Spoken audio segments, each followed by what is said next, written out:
Hi எல்லாருக்கும் வணக்கம். இந்த வீடியோவில் என்ன பார்க்க போகிறோன்னா, அதாவது கல்லீரல் ரோஸ்ட்னு சொல்லிட்டு சைவத்தில் எப்படி பண்ணுறது அப்படின்னு சொல்லிட்டு, இது வந்து பச்சை பயிறு கடலப்பருப்பு வச்சு பண்ணுறது. ரொம்ப எம்மி டேஸ்டியாக இருந்ததுங்க.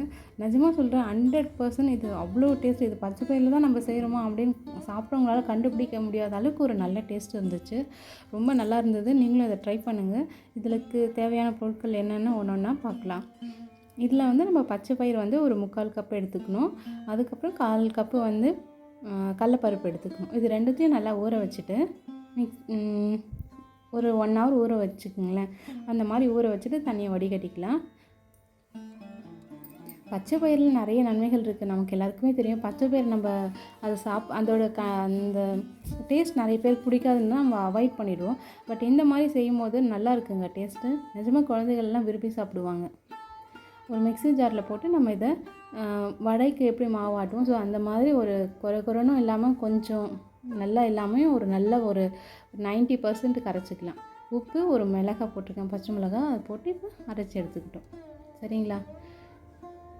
இப்போ அதை என்ன பண்ண போகிறோன்னா, ஒரு அல்வாவை எப்படி நம்ம ஒரு கட் பண்ணுறதுக்காக ஒரு பிளேட்டில் போடுவோம், ஸோ அந்த மாதிரி போட்டு இதை ஒரு இட்லி குண்டானில் போட்டு நம்ம ஸ்டீம் பண்ணி எடுத்துக்கலாம். அதான் ஆவி கட்டி எடுத்துக்கலாம்.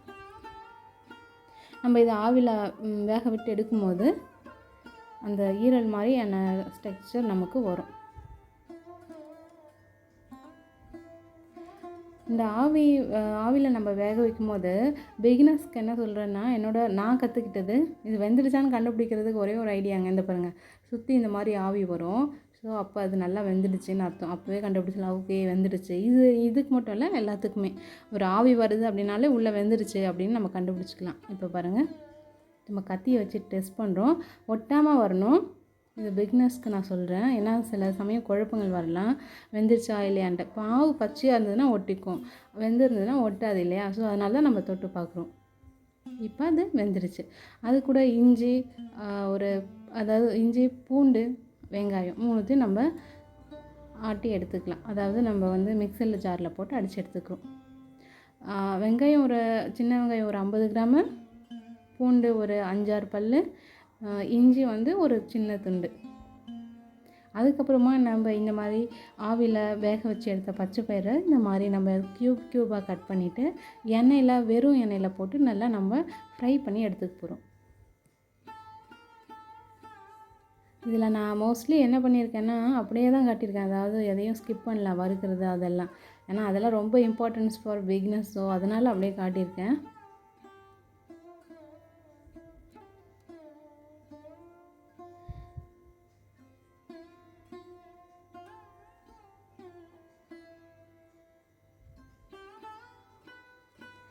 இது இந்த மாதிரி நம்ம அப்பப்போ 4 பக்கமும் நல்லா ஸ்லோ மோஷனில் அது திருப்பி விடணும். வேகமாக திருப்பக்கூடாது. அந்த மாதிரி மெதுவாக திருப்பி விட்டு எண்ணெயில் நல்லா ஃப்ரை பண்ணி எடுத்துக்கோங்க.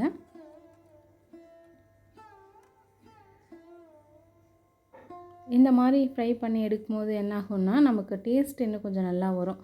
அந்த மேலே நல்லா கிறிஸ்பியாக இருக்கும். ஸோ ஆயில் கண்டென்ட் இருக்கும். ஸோ சாப்பிட்றதுக்கு நல்லாயிருக்கும். நம்ம மோஸ்ட்லி கடலை எண்ணெய் சமைக்கிறதுக்கு யூஸ் பண்ணும்போது நம்ம கலோரிஸ் இல்லாமல், அதாவது வெயிட் போடாது, நம்ம ஃபிட்டாகவே இருக்கலாம் அப்படின்ற ஒரு தைரியத்தில் சாப்பிட்லாம். பட் குழந்தைங்களுக்கு இது தைரியமாக கொடுக்கலாம். ரொம்ப நல்ல ஃபுட் இது. நீங்கள் பாருங்கள், மோஸ்ட்லி ஃப்ரை ஆகிடுச்சு இல்லைங்களா? முதல்ல எப்படி இருந்துச்சு, இப்போ எப்படி இருக்குது உங்களுக்கு தெரியுது இல்லைங்களா? ஆக்சுவலி பன்னீர் ரோஸ்ட்டு கூட நம்ம இந்த மாதிரி பன்னீரை வந்து நெய்யில் நல்லா விட்டு ஆட்டி எடுத்துப்போம். அந்த டேஸ்ட்டு கூட நல்லாயிருக்கும். அதையும் நான் ஒரு வீடியோவில் போடுறேன் உங்களுக்கு. அதுக்கப்புறமா அந்த எல்லாம் வறுத்த பிறகு எடுத்து வச்சுட்டு இப்போ என்ன பண்ணுற போகிறோன்னா, கடுகு கொஞ்சம் போட்டுக்கணும். எண்ணெய் காஞ்ச பிறகு தாங்க கடுகு போடணும். அப்போ தான் வந்து கடுகு நல்லா பொரியும். இல்லைனா கடுகு கடைசி வரைக்கும் பொரியாது, அப்படியே இருக்கும். கடுகு பொரியும் போது தான் அந்த டேஸ்ட் நல்லா வரும். ஸோ அதனால் கடுகு பொரியணும். அதுக்கு எண்ணெய் நல்லா காயணும். ஓகேங்களா? நம்ம ஃப்ரை பண்ணி எடுத்த அந்த ஆயிலே கடுகு போட்டிருக்கோம். கடுகு பொரிஞ்சிட்ருக்கு.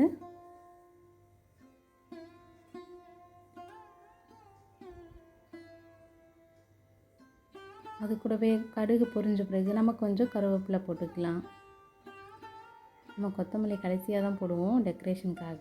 அதுக்கப்புறமா ஒரு 10 சின்ன வெங்காயம், அதை சின்ன சின்னதாக கட் பண்ணி வச்சுருக்கோம். அதையும் நம்ம எண்ணெயில் போட்டு நல்லா வதக்கிக்கலாம். அதாவது இந்த வதக்கிறதே கூட பாருங்கள், ஒவ்வொன்றுத்துக்கும் ஒரு முறை இருக்குது. சிலது வந்து ஒரு இங்கே உப்புமாவுக்குலாம் பார்த்திங்கன்னா இந்த மாதிரி கண்ணாடி மாதிரி வந்தாலே நம்ம நிறுத்திடலாம். இது வந்து உப்புமாவுக்கு தேவையான பதம். பட் நம்ம பிரியாணி, ஃப்ரைட் ரைஸ் அதுக்கெலாம் பண்ணும்போது நல்ல ஒரு கோல்டன் ப்ரௌன் வரணும். அந்த அளவுக்கு நம்ம வந்து ஃப்ரை பண்ணால் தான் அது நல்லாயிருக்கும் அந்த டேஸ்ட்டு. சாம்பாருக்கெலாம் கூட இந்த மாதிரி கண்ணாடி பதமே போதுமானது. இதில் மிளகாய்த்தூள் வந்து 1/4 ஸ்பூன் போட்டிருக்கேன். இதை வீட்லேயே அரைச்சி மிளகாய்த்தூள். ஸோ அது கூட கொஞ்சம் அது கூட 1/4 ஸ்பூன் வந்து தனியாத்தூள். நம்ம தனியாத்தூள் போடும்போது அந்த காரத்தோட வீரியம் ரொம்ப தெரியாது, சாப்பிட்றதுக்கு சுவை கொடுக்கும். ஸோ அதனால் தனியாத்தூள் போடுவோம். அப்புறமா ஒரு தக்காளி, ஒரு மீடியம் சைஸ் தக்காளி ஒரு 50 கிராம் இருக்கும்னு வச்சுக்கோங்களேன், அது போட்டுக்கலாம். அதையும் இதை கூட போட்டுக்கணும். அதுக்கப்புறமா நான் அரைச்சி வச்ச இஞ்சி, பூண்டு, சின்ன வெங்காயம் 3த்தையும் நம்ம இது கூட போட்டு இந்த மாதிரி ஃப்ரை பண்ணிக்கலாங்க. இந்த வதக்கல் அப்புறம் எந்த ஸ்டேஜில் எப்போ சேர்க்கணும், இதெல்லாம் தான் ஃபார்முலா குக்கிங்கை பொறுத்த வரைக்கும். அதெல்லாம் நமக்கு நல்லா தெரிஞ்சிருச்சுன்னா எந்த ஃபுட்டாக இருந்தாலும் நம்மளால் ஈஸியாக சுவையாக டக்குன்னு பண்ண முடியும், எந்த ஒரு பயமும் இல்லாமல். இது வந்து பிகினர்ஸ்க்கு ரொம்ப யூஸ்ஃபுல்லாக இருக்கும். மோஸ்ட்லி நம்ம ஸ்லோவில் வச்சு பண்ணும்போது அதோட சுவை அதிகமாக இருக்குங்க. இப்போ இது நல்லா ஃப்ரை ஆகிட்டுருக்கு.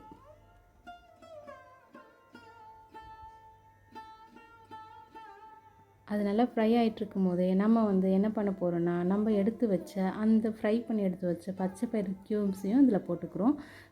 கூடவே கொஞ்சம் தேவையான அளவுக்கு 1/4 டம்ளருக்கும் கொஞ்சம் கம்மியாக, உங்களுக்கு தெரியுது இல்லைங்களா, அந்த அளவுக்கு தண்ணி ஊற்றிக்குங்க.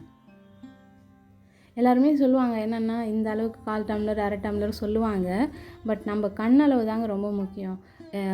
எந்த டிஷ்ஷாக இருந்தாலுமே நம்ம செய்கிற கண்ணளவு தான் முக்கியம். இதெல்லாம் நான் கற்றுக்கிட்டது. எல்லாமே சொல்லும்போது 1/2 டம்ளர் ஊற்றணுவாங்க. நம்ம போய் 1/2 டம்ளர் ஊற்றினா அந்த டைமில் அது அதிகமாக போயிடும். ஸோ அந்த மாதிரி இல்லாமல் இங்கே பாருங்கள், இப்போ நான் கொஞ்சம் தான் ஊற்றினேன், 1/4 டம்ளர் கொஞ்சம் கம்மியாக. அது பேஸ்ட் மாதிரி இதில் உரவாகணும்னு சொல்லுவாங்க. இந்த பச்சை பயிரில் அந்த நம்ம செய்து வச்சுருக்க தொக்கு உரவாகணும். அந்த அளவுக்கு நம்ம அந்த தண்ணி ஊற்றினா போதும். உங்களுக்கே தெரிஞ்சது இல்லையா, நம்ம ஃபஸ்ட்டு போடும்போது எப்படி ஒரு பேஸ்ட்டு மாதிரி அந்த பேஸ்ட் அளவுக்கு தான் ஊற்றிருக்கோம். அது சுண்டின பிறகும் நம்ம இதில் 1 ஸ்பூன் நெய் போட்டுக்கலாங்க, ரொம்ப டேஸ்ட்டாக இருக்கும். அதுக்காக நெய்யை நம்ம தாராளமாக நிறைய சேர்த்துக்கலாம். நெய்யும் சேர்த்து சாப்பிட்றதுனால நம்ம பயப்பட வேண்டியதில்லை. ஏன்னா நார்த் இண்டியன்ஸ்லாம் நான் பார்த்த வரைக்கும் ஒரு மாதத்துக்கு 15 லிட்டர்ஸ் வந்து நெய்யே யூஸ் பண்ணுவாங்க ஒரு ஃபேமிலியும். அந்த அளவுக்கு ஒரு நெய்யை மட்டுமே ஒரு பவுலில் வச்சுக்கிட்டு சப்பாத்தி மட்டும் ஒரு 10 சப்பாத்தி அழகாக சுட்டு வச்சுட்டு அது மட்டுமே வச்சுட்டு சாப்பிடுவாங்க. ஸோ ஏன் சொல்கிறேன்னா, அவங்களாம் அவ்வளோ லீனாக இருக்காங்க அப்படின்னா நெய் தான். நெய் வந்து தேவையில்லாத கொழுப்பை உருக்கி எடுத்துரும். இப்போ இந்த டிஷ் ரெடி ஆகிடுச்சுங்க. தண்ணி சுண்டிடுச்சு. இதில் கொத்தமல்லி போட்டு இறக்கிக்கலாம். இது செய்கிறது ரொம்ப ஈஸி.